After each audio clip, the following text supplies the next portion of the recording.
Assalamualaikum Ayah Bunda, semoga sehat selalu. Aku dan Mas Andi menuju ruang administrasi. Setelah menelepon Rani agar membawa harum serta. Kata Mas Andi uang itu masih ada padanya. Perempuan itu menyerahkan amplop coklat saat kami bertemu di depan lift. Aku menolak. Kau pegang. Itu uang calon suamimu, bukan? Kau pegang. Kau bayari semua keperluan. Dan pertanggungjawabkan semuanya nanti di depan Mas Fajar. Di depan keluarga. Kak, aku gak ngerti. Kakak aja. Hei, aku bukan siapa-siapa lagi di keluarga ini. Aku hanya kasihan makanya aku mau datang. Tolakku tegas. Mas Andi menyerahkan kertas berisi rincian dan total biaya yang diterimanya dari petugas rumah sakit. Aku menyodorkannya kepada Harum.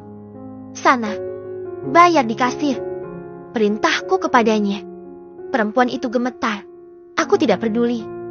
Kubiarkan dia mendekat ke meja kasir. Aku hanya menatap dari jauh. Kau terlalu kejam, Mel. Bisik Rani mendekatiku. Aku tidak peduli. Aku bahkan tidak mau berurusan lagi sebenarnya dengan mereka. Tapi demi surat cerai dan hak asuh anakku, aku mengalah. Sergahku. Dia hanya perempuan kampung. Mel, lihat cara dia menghitung uang itu. Kasihan, kan? Ayo kita bantu. Jangan. Kau mau terlibat? Biarkan saja. Itu uang yang dia preteli dari Mas Gilang. Jangan ikut campur. Harum datang. Wajahnya pucat. Kak, uangnya kurang 2 juta. Katanya serak. Terus, kok kamu ngadu ke aku? Kau minta aku yang nambahi. Memangnya kemana semua uangnya? Ibumu gak transfer semua? Enak aja. Kau tanda tangani di situ. Itu utangmu. Suruh ibumu datang mengantar kekurangannya. Tapi, Kak. Oke, aku mau balik. Udah sore banget. Ini. Kau tunggu ibumu di sini. Tunggu nanti malam operasi calon mama mertuamu. Aku mau tidur malam ini. Tapi, Kak, aku mau ke rumah sakit Mas Gilang. Aku jaga di sana aja. Kakak yang nungguin operasi mama. Enak aja ngatur-ngatur. Selingkuhanmu itu udah ada gengnya yang jagain. Udahlah. Besok pagi Mas Fajar sudah datang. Gantian. Dia di sini, kau ke tempat si brengsek itu. Kak, aku gak ngerti ini. Gimana kekurangannya? Minta sama ibumu. Mas Andi mengeluarkan dompetnya, tapi segera kutahan. Ayo, kita tinggalkan tempat ini. Biar dia urus sendiri. Perintahku kepada Mas Andi dan Rani. Keduanya menurut. Kami meninggalkan Harum sendirian dan ketakutan. Sebelum masuk lift, kutoleh Harum sekali lagi. Gadis dungu itu tengah berbicara dengan petugas kasir. Manggen meminta keringanan untuk membayar sisanya belakangan. Aku tidak kasihan. Aku menarik Rani ke mobilku begitu kami sampai di areal parkir. Bentar. Ya, Mas. Ucapku permisi pada kekasihnya. Ada apa?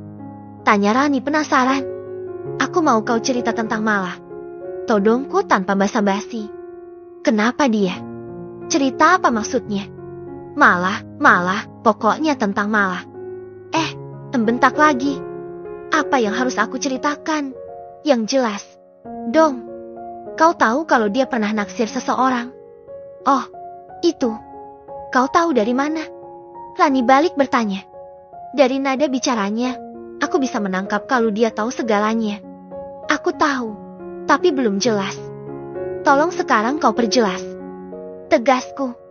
Oke, tapi akan menyakitkan buatmu. Apa maksudmu? Logikanya gini, andai ya, si Harum itu jatuh hati pada Mas Gilang. Tapi dia gak pernah bilang.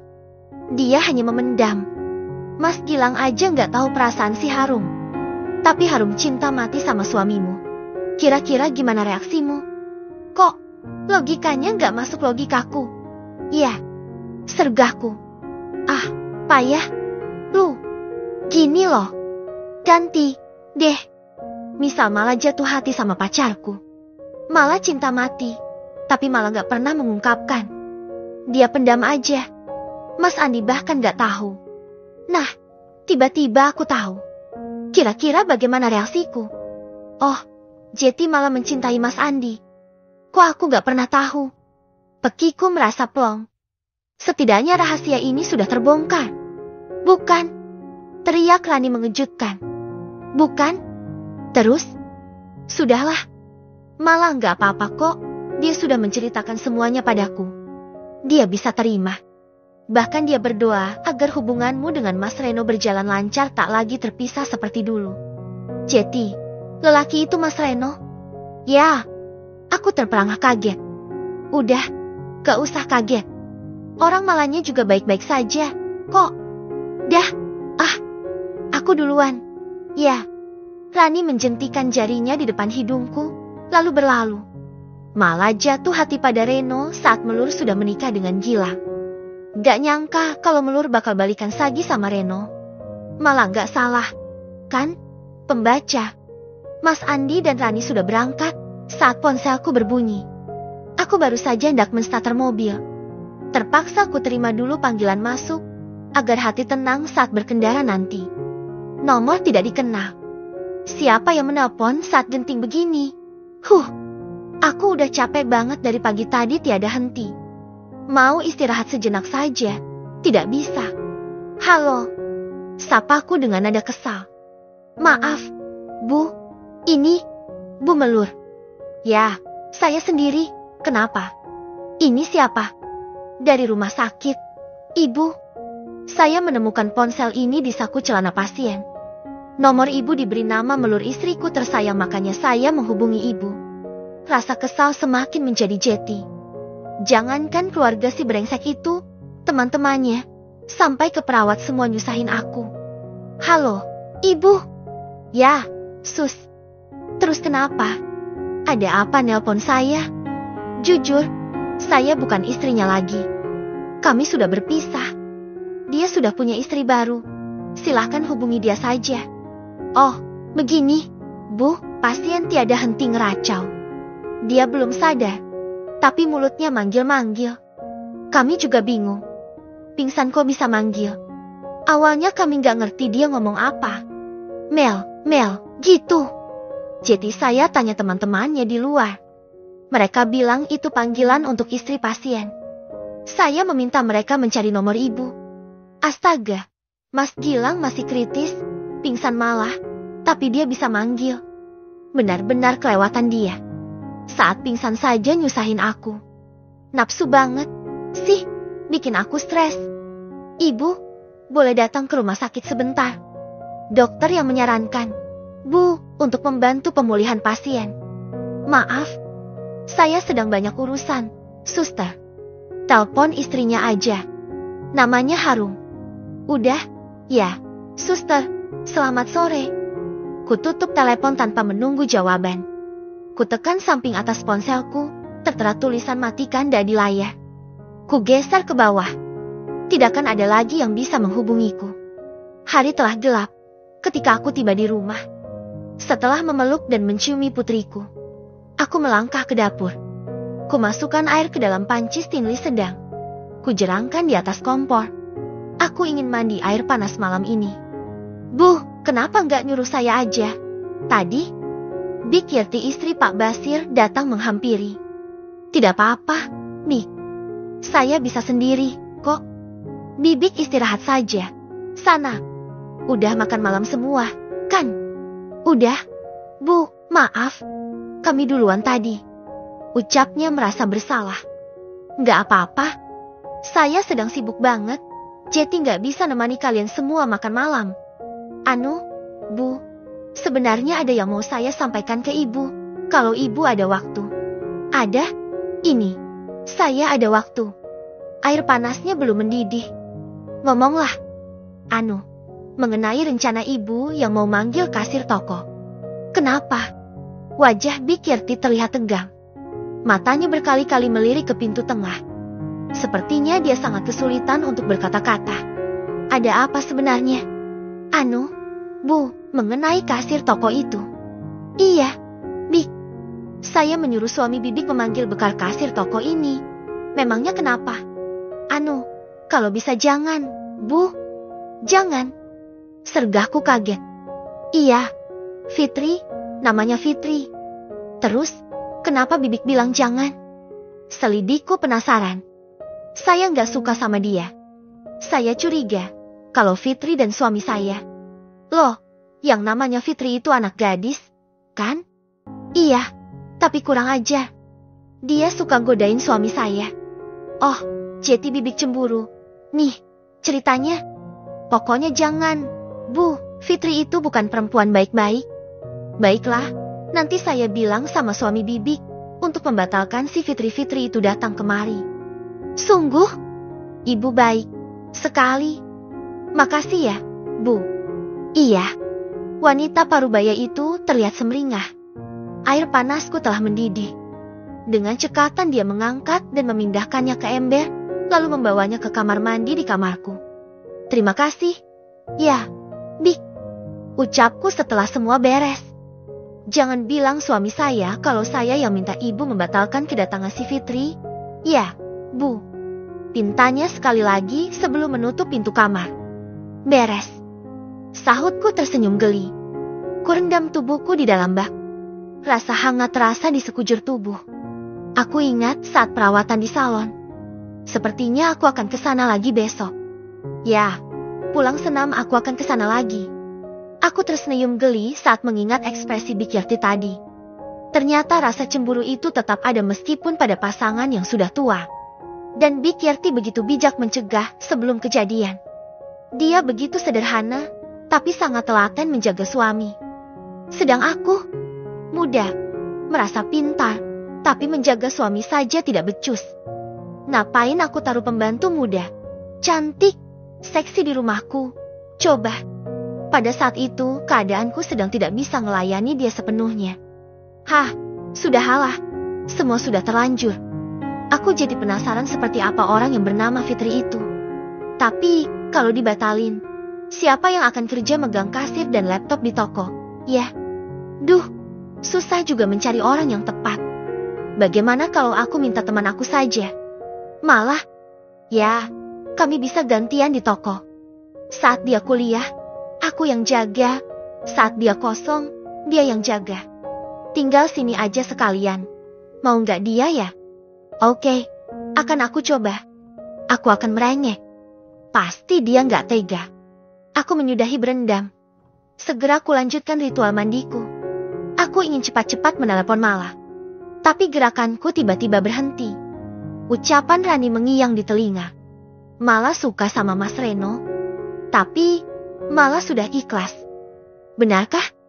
Ah, sudahlah. Aku tidak usah terlalu memikirkannya. Bukankah hubunganku dengan Mas Reno juga belum tentu bagaimana ke depannya? Aku akan tetap bersahabat dengan Mala. Tentang Mas Reno, itu urusan nanti. Mel, cepat mandinya.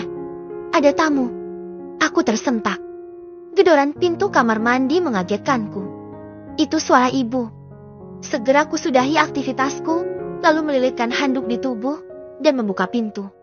Cepat berpakaian, ada orang gila di luar yang mencarimu, kata ibu ketus. Siapa? Tanyaku bingung. Ibu tidak menjawab. Wajahnya terlihat tegang. Gegas aku berpakaian, setelah merapikan diri sebentar langsung melangkah ke depan. Pak Basir terlihat berbincang dengan dua orang yang masih belum kukenal.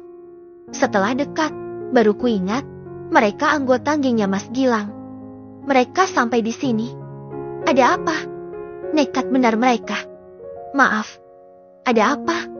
Ya, ketusku menatap tajam keduanya. Ponsel Mbak nggak bisa lagi dihubungi. Kenapa? Tanya yang bertato gambar perempuan telanjang di lengannya. Sengaja saya matikan. Saya mau istirahat. Kalau ada yang mau dibicarakan, besok saja. Jawabku tetap ketus. Tapi, ini masalah nyawa. Mbak, Gilang belum sadar juga. Dokter telah melakukan tindakan operasi, tapi dia tetap nggak sadar. Tapi dia nggak berhenti menyebut nama. Mbak, kata dokter, mungkin dengan kedatangan Mbak, dia bisa sadar. Tukas yang bertato kalajengking. Dari mana kalian tahu alamat rumah ini? Dari pacar Gilang. Sahut mereka hampir bersamaan. Jauh-jauh kalian datang ke sini untuk mengatakan itu. Oke, sekarang pergilah. Besok pagi saya akan datang ke rumah sakit. Bukan untuk Gilang, Tapi untuk menghargai kalian, tidak bisa. Sekarang juga, Mbah harus ikut kami. Aku tersentak. Nada bicaranya mengandung ancaman. Kulirik Pak Basir yang terlihat pucat. Duh, dia satu-satunya laki-laki di rumah ini. Kalau dia saja keder, aku gimana? Tapi, tidak. Aku tidak takut. Harus tidak takut. Saat ini tidak ada siapa-siapa untuk melindungiku. Justru aku yang harus melindungi seisi rumah ini. Mbah, kita berangkat sekarang. Perintah yang bertato kalajengking lagi. Sepertinya dia mulai tidak sabaran. Maaf, saya tidak bisa sekarang. Ini sudah malam. Medan itu jauh dari sini. Tolakku tetap tenang. Kita naik motor. Kita bisa nyelip-nyelip dan motong jalan. Kami bawa motor. Kok? Sengaja bawa motor 2 untuk membonceng Mbah. Saya tidak bisa. Oke. Jelasnya saya tidak mau. Silahkan kalian pergi. Tolakku mulai kasar. Jangan buat kami emosi, Mbah. Kami bisa nekat.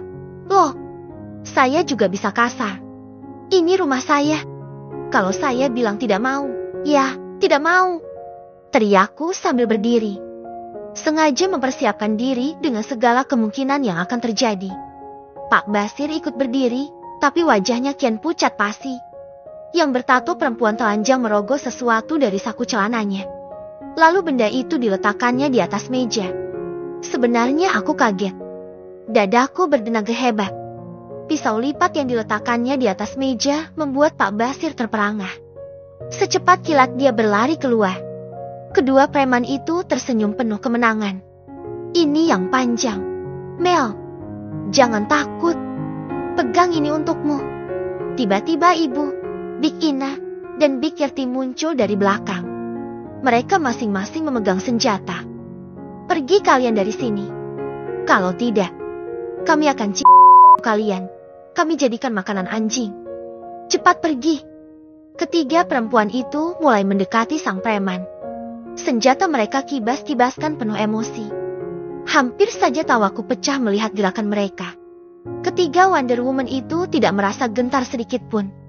Loh, kok, Jetty, gini? Nenek-nenek ini? Apa maksudnya semua? Pekik sang preman, meraih pisau lipat di atas meja, lalu kabur. Di gerbang mereka berpapasan dengan Pak Basir. Lelaki pengecut itu datang membawa pasukan. Rupanya dia lari tadi untuk memanggil bala bantuan. Aku melihat bagaimana kekompakan dan keberanian wanita-wanita hebat di sekelilingku.